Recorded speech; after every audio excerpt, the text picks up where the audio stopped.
Hello and welcome all of you to the online study platform of PCM tutorials. आज हम लोग colligative property की third property यानी कि depression and freezing point and fourth property यानी कि osmotic pressure discuss करेंगे। तो डिप्रेशन एंड फ्रीजिंग पॉइंट पहले अपन डिस्कस कर लेते हैं कि फ्रीजिंग पॉइंट होता क्या है। तो फ्रीजिंग पॉइंट जो है वो किसी भी सब्सटेंस का ऐसी सिचुएशन होती है जिस सिचुएशन में कोई भी सब्सटेंस, एक पर्टिकुलर कंपाउंड ए हमने मान लिया है ना, ये कंपाउंड सॉलिड स्टेट में प्रेजेंट है और यही एक कंपाउंड जो है वो लिक्विड स्टेट में भी प्रेजेंट है। तो जब एक कंपाउंड का सॉलिड स्टेट में जितना वेपर प्रेशर है, कुछ एक वेपर प्रेशर होगा इसका, ठीक है। तो इस कंपाउंड का सॉलिड स्टेट में जितना वेपर प्रेशर होगा, जब लिक्विड स्टेट का वेपर प्रेशर जब सॉलिड स्टेट के वेपर प्रेशर के बराबर हो जाएगा, जब लिक्विड स्टेट का वेपर प्रेशर सॉलिड स्टेट के वेपर प्रेशर के बराबर हो जाएगा, उस पॉइंट को हम कहते हैं फ्रीजिंग पॉइंट, ठीक है।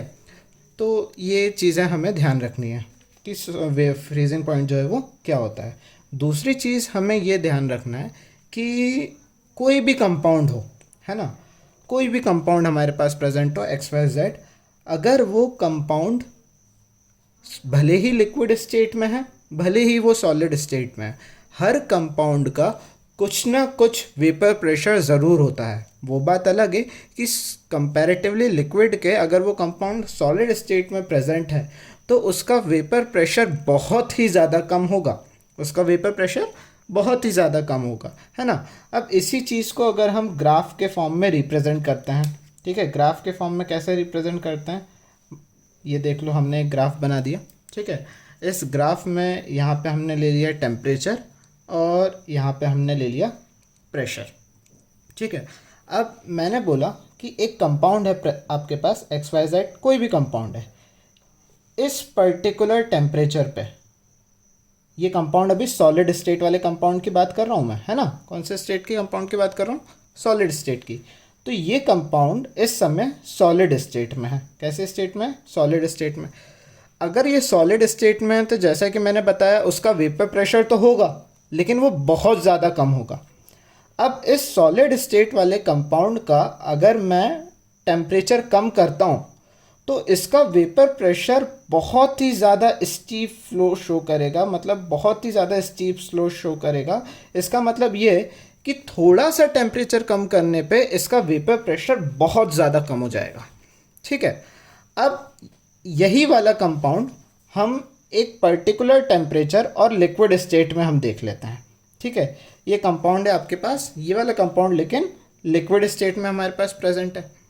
अब हमने क्या बोला कि कोई एक कंपाउंड का सॉलिड स्टेट का वेपर प्रेशर या फिर लिक्विड स्टेट का वेपर प्रेशर जब सॉलिड स्टेट के वेपर प्रेशर के बराबर होता है तो वो फ्रीजिंग पॉइंट होता है। बिल्कुल सही बात है। अब मैंने क्या किया, ये लिक्विड स्टेट कंपाउंड जो था वो कंपाउंड अभी रूम टेम्परेचर पे प्रेजेंट था, तो ये उसका कुछ ना कुछ प्रेशर होगा, ठीक है। अब उस कंपाउंड का मैंने टेम्परेचर कम किया, धीरे धीरे कम करते गया। जब उस कंपाउंड का, प्योर कंपाउंड का, जब टेम्परेचर कम करने से प्रेशर भी कम हुआ, टेम्परेचर कम करने से प्रेशर भी कम हुआ, और जब उस कंपाउंड का प्रेशर जो है टेम्परेचर कम करने के बाद सॉलिड स्टेट के प्रेशर के बराबर आ गया, उस स्टेट में हम ये कहेंगे कि ये वाला कंपाउंड जो है अब वो फ्रीज हो जाएगा, ठीक है। लेकिन अब मैं क्या बात कर रहा हूँ कि वही कंपाउंड, उसी कंपाउंड को अगर हमने इसमें कोई इम्प्योरिटी मिला दी या फिर मैंने इसमें कोई नॉन वोलेटाइल सॉल्यूट मिला दिया, तो देखो ज़रा, इसी टेम्परेचर पे ये था प्योर, है ना, यानी कि ये था सॉल्वेंट, है ना। अब इसी कंपाउंड का मैंने यहाँ पे इसी सेम टेम्परेचर पे, यही टेम्परेचर पे अगर मैंने इसमें कुछ इम्प्योरिटी मिला दी तो ऑब्वियस सी बात है इसका प्रेशर जो है वो कुछ ना कुछ तो कम होना है, क्योंकि ये था प्योर लिक्विड। तो एक पर्टिकुलर रूम टेम्परेचर पे इस प्योर लिक्विड का प्रेशर था ज़्यादा, लेकिन इसी कंपाउंड में अगर मैंने इसी सेम टेम्परेचर पे अगर कोई इम्प्योरिटी मिला दी तो इसका प्रेशर तो हो जाएगा कम, तो इसलिए मैंने इसे थोड़ा सा नीचे बनाया। अब जब मैं इसका टेम्परेचर धीरे धीरे से कम करना चालू करूँगा। जब मैं इसका टेम्परेचर धीरे धीरे से कम करना चालू करूँगा और उसके बाद जिस पॉइंट पे ये सॉलिड स्टेट के वेपर प्रेशर के बराबर हो जाएगा, अब ये उसका क्या हो जाएगा, फ्रीजिंग पॉइंट। यानी कि ये वाली जो आपकी लाइन थी जो हमने पहले सॉल्वेंट की बनाई थी, सॉल्वेंट की लाइन में इसका वेपर प्रेशर था कुछ, लेकिन ये प्योर था तो मैंने इसे नाम दे दिया TF, क्योंकि फ्रीजिंग पॉइंट है, टेम्परेचर है फ्रीजिंग पॉइंट का, और प्योर का है इसलिए मैंने इसको नाम दे दिया नॉट। ठीक है। इसके बाद जब मैंने उसको सॉल्यूशन बनाया या फिर मैंने उसमें कुछ इम्प्योरिटी मिलाई, उसके बाद इसका जो प्रेशर है, फ्रीजिंग पॉइंट है, वो और ज़्यादा कम हो गया, तो मैंने इसका इम्प्योर का मैंने बता दिया TF से।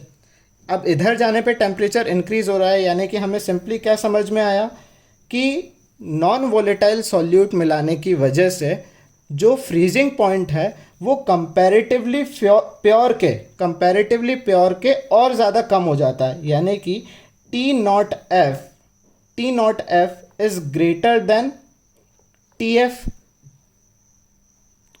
अगर T not F is greater than TF है, यानी कि प्योर के कंपैरेटिवली सॉल्यूशन बनाने के बाद उसके टेम्परेचर में, फ्रीजिंग पॉइंट के टेम्परेचर में कुछ तो चेंजेस आया होगा, और वो जो चेंज होगा वो किसके बराबर होगा, वो चेंज होगा T not F minus TF के बराबर।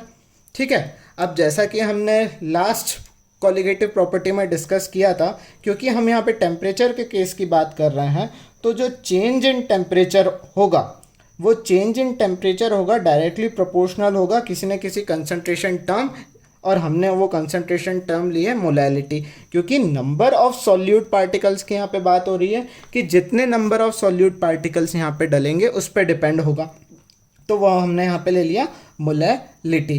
ठीक है। अब मोलैलिटी अगर हमने यहाँ पे लिया है, उस केस में हम जब यहाँ पे कांस्टेंट या फिर हम जब यहाँ पे प्रोपोर्शनलिटी का टर्म हटाएंगे तो इक्वल्स टू आएगा और साथ में एक कांस्टेंट इंट्रोड्यूस होगा। उस कांस्टेंट को हमने नाम दे दिया KFM।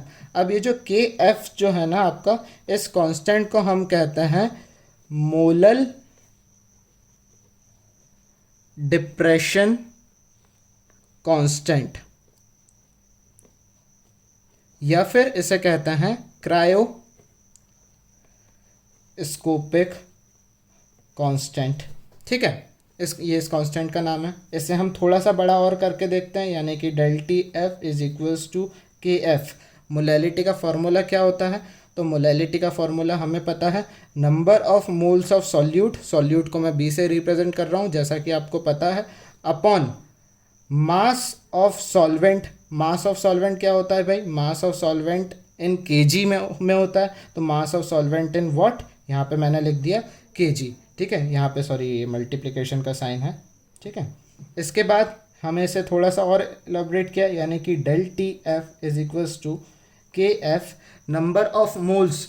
तो नंबर ऑफ मोल्स को आपको पता है हम कैसे लिख सकते हैं, given mass upon molar mass. Given mass अब आपका क्या हो जाएगा, यानी कि WB अपॉन मोलर मास आपका क्या हो जाएगा, MB, है ना, given mass upon molar mass, और multiplied by mass of solvent. और अगर इस सॉल्वेंट को अगर आप लेते हो ग्राम में तो ऊपर मल्टीप्लाई कर देंगे 1000 से। तो this is all about depression in freezing point. ये आपकी थर्ड कॉलिगेटिव प्रॉपर्टी है। इसके बाद हम लोग एक और कॉलिगेटिव प्रॉपर्टी अब डिस्कस करते हैं। कॉलिगेटिव प्रॉपर्टी का नाम है ऑस्मोटिक प्रेशर। तो ये प्रॉपर्टी डिस्कस करने से पहले हमें ये डिस्कस करना पड़ेगा कि ऑस्मोटिक प्रेशर या फिर ऑस्मोसिस होता क्या है एक्चुअली में।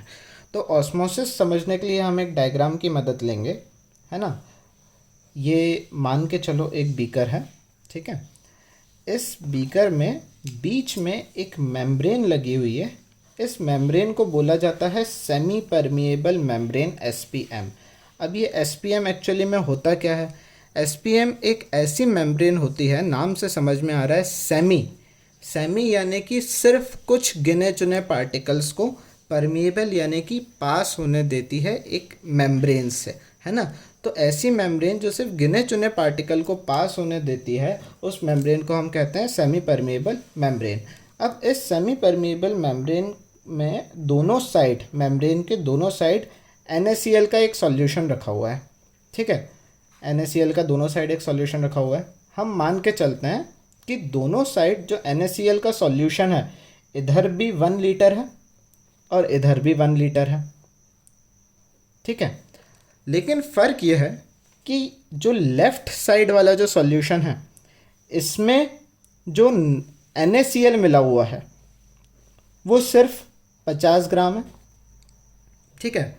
और राइट साइड वाले में जो NaCl मिला हुआ है वो मिला हुआ है 200 ग्राम्स, ठीक है। अब जनरली हमने ये पढ़ा है कि movement of water from higher concentration to lower concentration.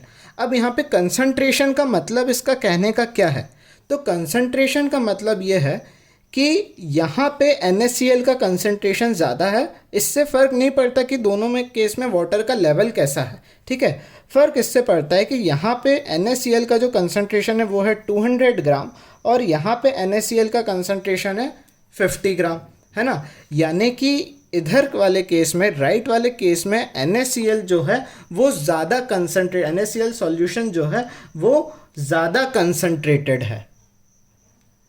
ज़्यादा कंसंट्रेशन से अगेन मतलब ये है कि यहाँ पे कंपैरेटिवली अगर हम सॉल्वेंट से कंपेयर करें, है ना, तो यहाँ पे सॉल्वेंट जो है वो थोड़ा सा कम है और यहाँ पे सॉल्वेंट जो है वो थोड़ा सा ज़्यादा है।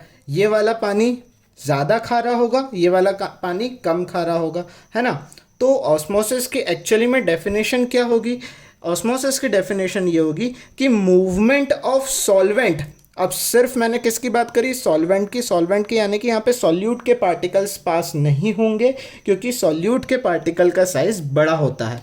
तो मूवमेंट ऑफ सॉल्वेंट मॉलिक्यूल्स, है ना, the movement of solvent molecules from less concentration, है ना, लेस कंसंट्रेशन सॉल्यूशन। अब ये वाला जो सॉल्यूशन है वो लोअर कंसंट्रेशन या फिर ज़्यादा कम कंसंट्रेटेड है कंपैरेटिवली इसके, क्योंकि यहाँ पे ज़्यादा नमक डला हुआ है तो ये ज़्यादा खा रहा है, यहाँ पे कम नमक डला हुआ है तो ये कम खा रहा है। जिस वजह से लेस कंसंट्रेशन से, लोअर कंसंट्रेशन से जो पानी है वो हायर कंसंट्रेशन में जाएगा, यानी कि movement of solvent molecules from less concentrated solution, from less concentrated solution, है ना। तो ये वाला लेस कंसनट्रेटेड सॉल्यूशन है, ये वाला हायर कंसनट्रेटेड सॉल्यूशन है। तो movement of solvent molecule, solvent का सिर्फ मूवमेंट होगा, यानी कि वाटर का सिर्फ मूवमेंट होगा from less concentrated to higher concentrated solution, less concentrated solution to higher concentrated solution through semi permeable membrane. This process is known as osmosis. तो ये इसकी डेफिनेशन हो गई कि the net spontaneous movement of solvent molecule, यानी कि सिर्फ water के मॉलिक्यूल का मूवमेंट होगा फ्रॉम लेस कंसंट्रेशन, यानी कि जो पानी कम खा रहा है, from less concentration to more concentrated solution through semi permeable membrane. This process is known as osmosis. यानी कि यहाँ का जो पानी का जो लेवल है वो धीरे धीरे क्या होने लगेगा? बढ़ने लगेगा, ठीक है। अब इसके बाद ऑस्मोटिक प्रेशर है हमारा जो मेन कंसर्न है। तो ऑस्मोटिक प्रेशर होता क्या है? तो मैंने क्या किया, यहाँ पे एक पिस्टन लगा दिया, क्योंकि ये पानी जो है वो लेफ़्ट टू राइट फ्लो हो रहा था, लेस कंसनट्रेटेड सॉल्यूशन से मोर कंसनट्रेटेड सॉल्यूशन में फ्लो हो रहा था, और तब तक होता रहता जब तक दोनों पानी जो है, दोनों सॉल्यूशन जो है वो इक्वली कंसनट्रेटेड नहीं हो जाते।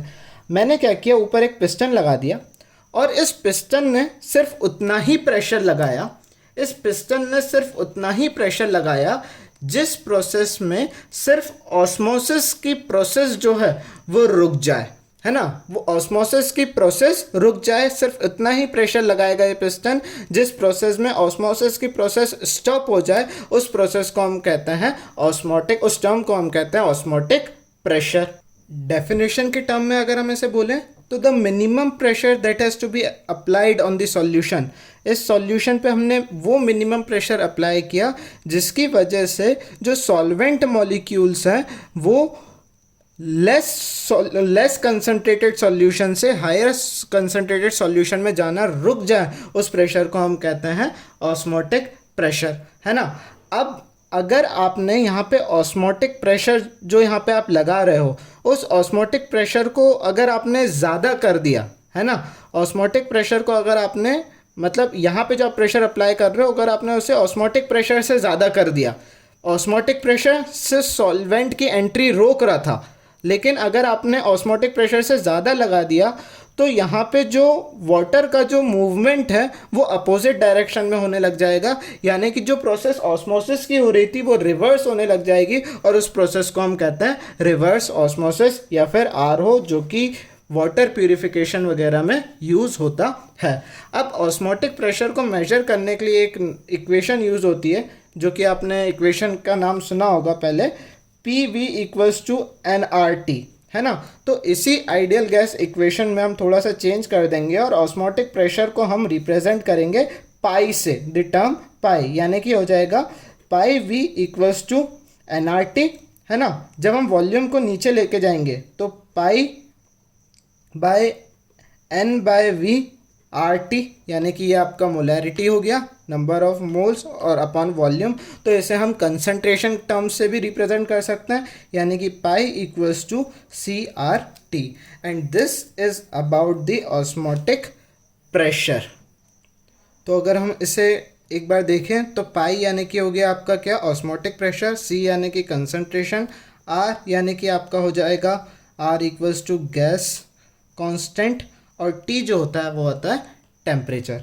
तो इस लेक्चर के साथ हमारी सारी कॉलिगेटिव प्रॉपर्टी ख़त्म हो गई है, ठीक है। मैं आपके साथ इसके कुछ न्यूमेरिकल्स शेयर करूँगा, बेसिक न्यूमेरिकल्स। तो वो बेसिक न्यूमेरिकल्स हम सॉल्व करेंगे, और उसके बाद हमारे पास आखिरी के कुछ टॉपिक्स बचेंगे कि इसमें और जो हमारी चारों कॉलिगेटिव प्रॉपर्टी हैं, ये सारी कॉलिगेटिव प्रॉपर्टी एक्चुअली में ऐसे सॉल्यूशन के साथ काम करती है जिसमें सॉल्यूट या फिर सॉल्वेंट जो है वो डिसोसिएट ना हो। तो इसकी वजह से यहाँ पे एक और टॉपिक हमें पढ़ना है, हमारे कंसर्न में रहेगा, उस टॉपिक को हम नेक्स्ट क्लास में कवर अप करेंगे। थैंक यू सो मच, मिलते हैं हम लोग नेक्स्ट लेक्चर में।